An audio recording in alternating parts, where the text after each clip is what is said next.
بسم اللہ الرحمن الرحیم۔ السلام علیکم ورحمۃ اللہ۔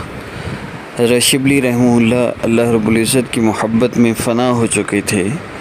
کتابوں میں لکھا ہے کہ ایک مرتبہ ان کو مجنون سمجھ کر کسی نے پتھر مارا، جس کی وجہ سے خون نکل آیا۔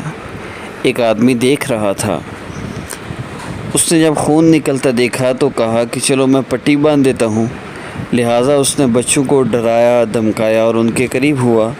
وہ دیکھ کر حیران ہوا کہ جو قطرہ بھی خون کا نکلتا ہے وہ زمین پر گرتے ہی اللہ کا لفظ بن جاتا ہے۔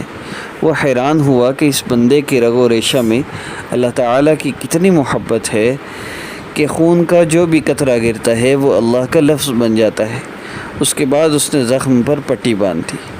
حضرت شبلی رحمہ اللہ کے دل میں اللہ تعالیٰ کی اتنی محبت تھی کہ جب کوئی ان کے سامنے اللہ تعالیٰ کا نام لیتا تھا تو وہ جیب میں ہاتھ ڈالتے تھے اور جیب سے مٹھائی نکال کر اس بندے کو دیتے تھے۔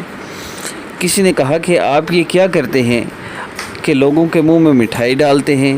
وہ کہنے لگے کہ جس منہ سے میرے محبوب کا نام نکلے میں اس منہ کو شیرینی سے نہ بھر دوں تو پھر اور کیا کروں۔ اللہ رب العزت ہمیں بھی اپنی ایسی ہی محبت خاصہ نصیب فرماوے، اور جن لوگوں نے اللہ رب العزت سے محبت کی ہے ان کے ایسے واقعات آج کل کے دور میں اللہ رب العزت کی محبت سے دور اور بھٹکے ہوئے لوگوں کے لیے ناممکن سے لگتے ہیں، لیکن حقیقت یہی ہے کہ ان لوگوں نے محبت کا حق ادا کر دیا۔ السلام علیکم ورحمۃ اللہ۔